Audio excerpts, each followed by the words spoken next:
മാന്യ സദസ്സിന് നമസ്കാരം. നമുക്കിന്നിവിടെ ഒരു ആംഗ്യപ്പാട്ട് കേട്ടാലോ? എന്റെ ആംഗ്യപ്പാട്ടിന്റെ പേര് നെയ്യപ്പക്കൊതി. കൊച്ചുപോലെ കിളയപ്പൂപ്പൻ, പിച്ചക്കാരനൊരപ്പൂപ്പൻ, പിച്ചയ്ക്കൊരു നാൾ പോയപ്പോൾ പച്ചിരി കിട്ടിയിരുന്നാടി. പച്ചിരിയും കൊണ്ടപ്പൂപ്പൻ കൊച്ചുപുരയ്ക്കൽ ചെന്നപ്പോൾ അമ്മൂമ്മയ്ക്കൊരു കൊതി തോന്നി. അപ്പം തിന്നാൻ കൊതി തോന്നി.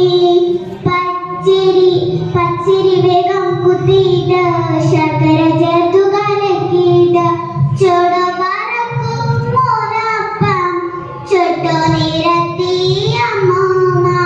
ഹയ്യട ഹയ്യാ നെയ്യപ്പം, വട്ടം വട്ടം നെയ്യപ്പം, മധുരിടും നെയ്യപ്പം, മധുര ചക്കര നെയ്യപ്പം.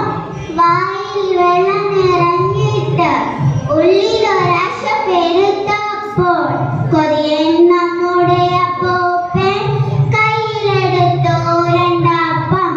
ഇത് കണ്ടപ്പോൾ അമ്മൂമ്മയ്ക്ക് അരിശം വന്നു പെട്ടെന്ന്. ആരു പറഞ്ഞു മൂപ്പിനെ കയ്യിലെടുക്കാൻ രണ്ടപ്പം? അമ്പിളി കള്ളി കൊതിയത്തെ കുംഭകുലുക്കിത്തുള്ളാതെ എനിക്ക് വേണം രണ്ടപ്പം. വാശി പിടിച്ചു അപ്പൂപ്പൻ. തീപ്പുകയേറ്റത് ഞാനല്ലേ, അപ്പം ചുട്ടത് ഞാനല്ലേ. എനിക്ക് വേണം രണ്ടപ്പം. വിളിച്ചു പോവേ അമ്മൂമ്മ. ഇരുവരും അങ്ങനെ വാശിയിലായി. വാശി പെരുത്ത് തടപിടിയായി. അമ്മൂമ്മയ്ക്കൊരു കടി കിട്ടി, അപ്പൂപ്പനൊരു തടി കിട്ടി.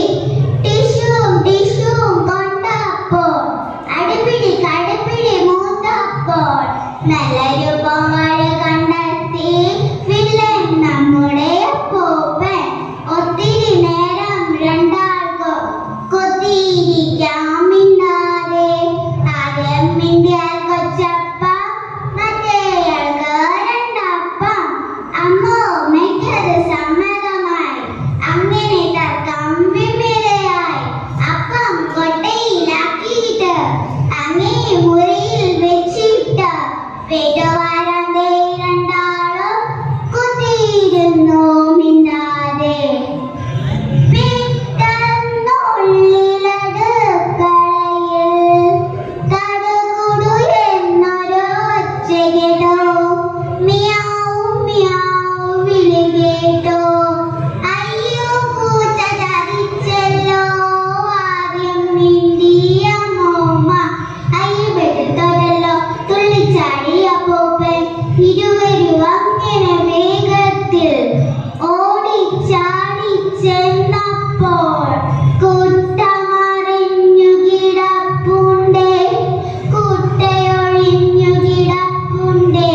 ഉണ്ട കണ്ണു മിഴിച്ചിട്ട് ചുണ്ട് നക്കി നുണഞ്ഞിട്ട് ജനലും ചാടി മറിഞ്ഞല്ലോ.